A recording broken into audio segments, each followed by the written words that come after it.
청취자 여러분 안녕하십니까? 매일 새벽 쏟아지는 주요 기사들을 싹 뽑아서 오늘 하루의 진짜 인사이트를 전해드리는 BT의 5분 세상 읽기 시작합니다. 오늘 우리가 살펴볼 자료들을 보면요. 세상이 정말 롤러코스터처럼 돌아가고 있다는 걸 느끼실 겁니다. 네, 정말 다이내믹하죠. 그 코스피가 무려 6천선을 돌파하는 역사더분 날이었잖아요. 근데 다른 한쪽에선 감옥 가는 대신 징역 1년당 2억 원을 주겠다는 기상천외한 범죄극이 벌어졌고요. 또 2026년 현재 젊은 부자들의 돈 버는 공식도 우리가 알던 것과는 완전히 달라졌습니다. 맞습니다. 아주 흥미로운 흐름들이죠. 오늘 이 혼란스러운 단서들 속에서 당신의 지갑과 미래를 지킬 인사이트를 뽑아내 보겠습니다. 오늘 살펴볼 내용들이 워낙 방대하잖아요. 네, 오늘 이 자료 탐구 미션은 명확합니다. 거시적인 지정학적 위기부터 아주 미시적인 개인이 불을 쌓는 방식까지 이 모든 파편적인 정보들이 어떻게 하나의 커다란 변화의 흐름으로 연결되어 있는지 그걸 파악하는 겁니다. 좋습니다. 그럼 세상을 움직이는 가장 큰 톱니바퀴인 지정학적 리스크, 그리고 그것이 만들어낸 코스피 6000P 시대부터 뜯어보죠. 상황이 진짜 거대한 체스판 같아요. 그렇죠. 한편의 영화 같습니다. 지금 미국이랑 이란이 파키스탄 이슬라마바드에서 2차 대면 협상을 추진 중이잖아요. 트럼프 대통령이 막 향후 이틀간 놀라운 변화가 있을 거다 이렇게 호언장담을 했고요. 네, 그 벤스 부통령의 제러드 쿠시너까지 핵심 실세들이 다 참여를 했어요. 거기서 우라늄 농축 중단 같은 아주 굵직한 그랜드바겐 논의가 오가고 있죠. 와, 일괄 타결을 시도하는 거네요. 거기다 이스라엘이랑 레바논도 지금 33년 만에 고위급 휴전 협상에 합의를 했어요. 맞아요. 이란도 호르무즈 해협 운송 중단 카드를 만지작거리다가 검토만 하고 전향적으로 돌아섰고요. 근데 여기서 진짜 좀 아이러니한 게 유럽 쪽 상황이거든요. 중동은 평화 분위기인데 유럽은 정반대잖아요. 네, 아주 강대강 대치 중이죠. 그 UN 평화유지군 발포 여파 때문에 유럽 내에서 이스라엘이 완전히 외교적으로 고립됐어요. 이탈리아는 방위협정 갱신을 중단해버렸고요. 거기다 무려 106만 명이나 되는 EU 시민들이 이스라엘과의 협정 폐기 서명에 동참을 했습니다. 엄청난 숫자죠. 그러니까요. 근데 이스라엘은 또 지지 않고 스페인 총리를 전범 공모로 제소해버리는 뭐랄까 적반하장격 상황이 벌어지고 있습니다. 맞습니다. 이렇게 국제 정세가 어지러운데 우리 시장은 코스피 6000P, 정확히 6091.39에 안착을 했습니다. 2.07%나 상승했죠. 여기서 딱 의문이 들더라고요. 외국인이 무려 5,500억이나 순매수를 했는데 과연 이 코스피 6,000 돌파가 반도체나 건설 같은 실물 경제의 진짜 회복을 반영한 걸까요? 아니면 그냥 트럼프 특유의 극적 협상에 기댄 신기루일까요? 이걸 큰 그림과 연결해 보면요.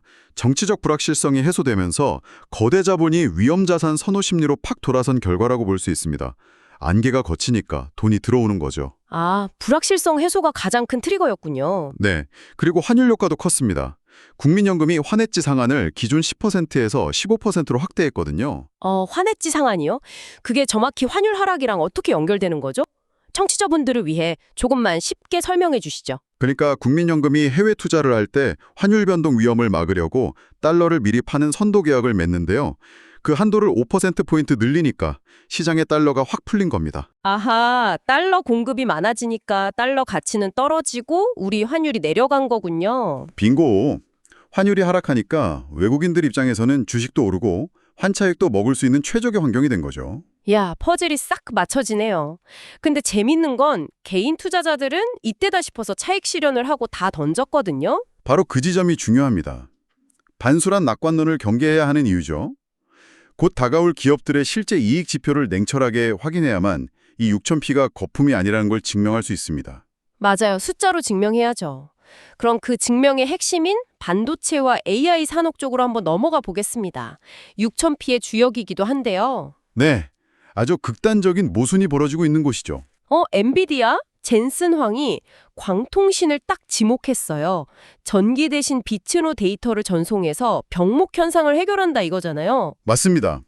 2030년까지 무려 900억 달러 시장이 될 거라는 전망이 나오면서 기대감이 엄청나죠. 그래서인지 국내 테마주들 우리로나 빛과전자 같은 곳들이 한 달 만에 막 최대 600%가 폭등했어요. 와, 6배가 뛰었는데 이거 좀 과열 아닌가요? 확실히 과도한 측면이 있죠. 일부 기업은 실적도 안 나오는데 주가 순자산 비율, 즉 PBR이 비정상적으로 치솟았습니다.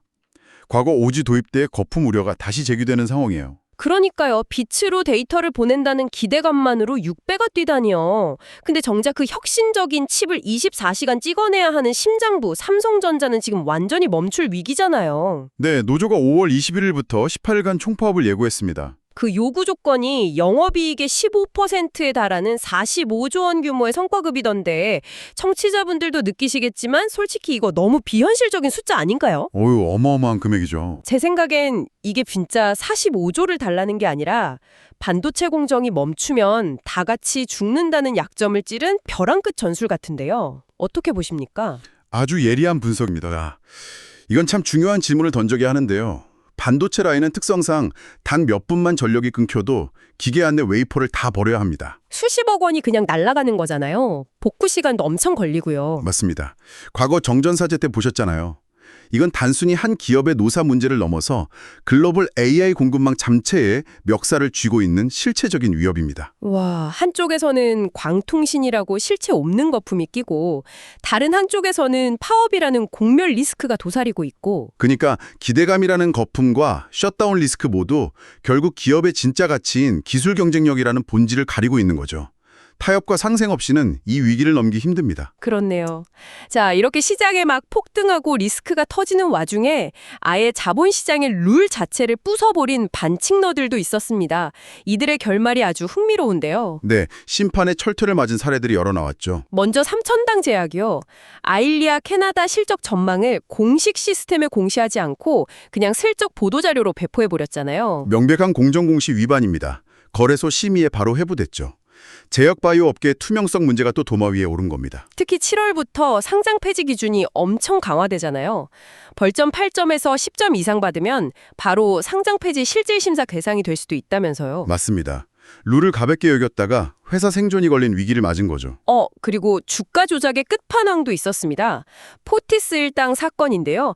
100여 개 차명 계좌로 무려 24만 회나 시세 조종을 했어요. 네, 정말 악질적인 시장 교란행위였죠. 근데 제일 소름 돋는 게 바지 사장한테 징역 1년당 최고 2억 원을 주겠다고 약속을 하고 베트남으로 도피시켰다는 거예요.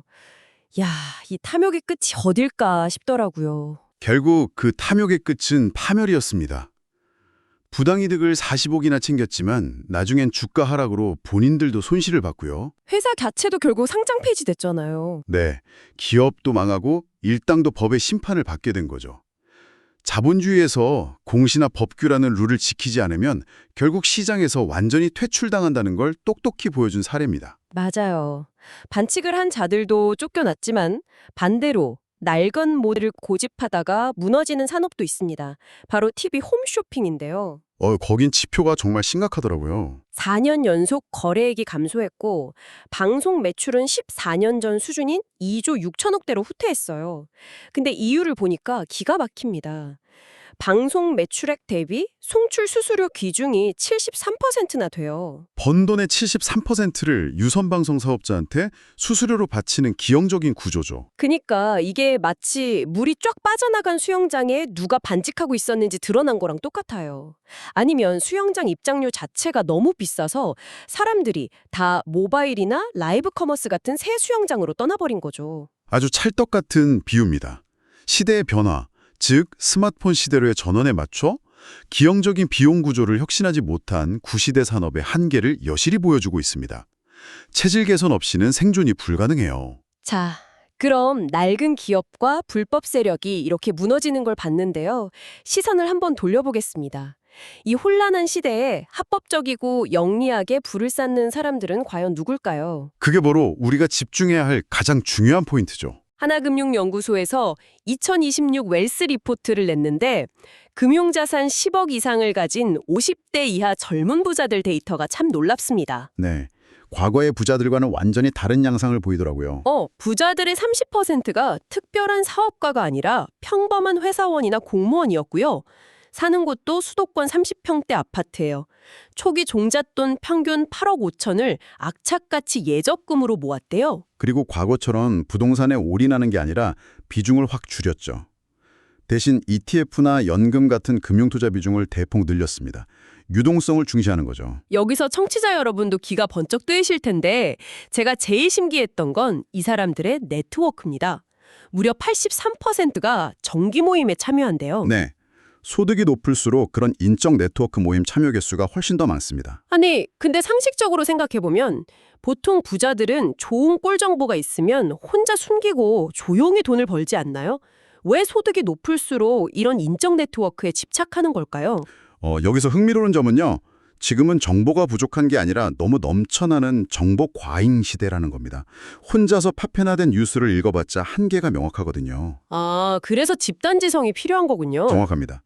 다양한 산업군에 종사하는 믿을 수 있는 사람들과 교류하면서 저 정보가 진짜인지 가짜인지 검증하는 거죠. 그게 포트폴리오를 고도화하는 가장 강력한 무기가 된 겁니다. 혼자 뇌피셜로 투자하는 게 아니라 전문가 지인들의 살아있는 피드백을 받는 거네요. 그리고 이 사람들이 말하는 부의 정의도 참 멋지더라고요. 명품 과시가 아니라 시간의 자유라고 답했잖아요. 맞습니다. 돈을 많이 가지는 것 자체가 목적이 아니라 내 시간을 내 마음대로 온전히 쓰기 위한 수단으로 부를 재정의한 거죠. 아주 중요한 가치관의 변화입니다. 그렇네요. 오늘 정말 숨가쁘게 달려왔습니다. 트럼프의 호언장담이 섞인 종전협상 기대감부터 AI 강통신 테마주의 600% 폭등, 그리고 그 기반을 흔드는 삼성전자의 45조 파업 리스크까지요. 거기다 시장의 룰을 위반한 제약사와 주가 조작 세력의 파국, 또 수수료에 짓눌려 몰락해가는 홈쇼핑까지 다뤘죠. 네, 마지막으로 내 주변의 모임 네트워크로 시간의 자유를 얻는 젊은 부자들의 이야기까지. 거대한 변동성 속에서도 결국 실적과 룰, 그리고 건전한 정보망이라는 본질을 보는 눈이 핵심이네요. 네, 겉으로 보이는 화려한 숫자나 거품에 휘둘리지 않고 본질에 집중해야만 살아남을 수 있다는 교훈입니다. 자, 오늘 심층 분석을 마무리하면서 청취자 여러분, 당신께 이런 도발적인 질문을 하나 던지고 싶습니다. 앞서 젊은 부자들은 부를 시간의 자유라고 정의했잖아요. 네, 가장 유한하고 소중한 자산이니까요. 반면에 주가 조작에 가담해서 징역 1년당 2억 원을 받겠다고 베트남으로 도망간 사람은 결국 자기 시간을 돈과 맞바꾼 최악의 투자를 해버린 셈입니다. 맞아요. 감옥에서 보내는 시간은 돈으로 환산할 수 없는 막대한 손실이죠. 그렇다면 여러분, 지금 당신의 인적 네트워크 안에는 당신의 시간을 더 자유롭게 만들어줄 진짜 통찰력을 가진 사람이 몇 명이나 있습니까? 아니면 당신 자신이 누군가에게 기꺼이 그런 가치 있는 통찰을 나눠주는 사람입니까? 정말 뼈를 때리는 질문이네요. 스스로의 가치를 되돌아보게 합니다. 오늘 하루 출근길이나 퇴근길에 이 질문을 한번 깊이 곱씹어 보시기 바랍니다. BT의 5분 세상 읽기, 오늘의 자료 탐구는 여기까지입니다. 끝까지 함께해 주신 청취자 여러분, 고맙습니다. 내일 또 뵙겠습니다.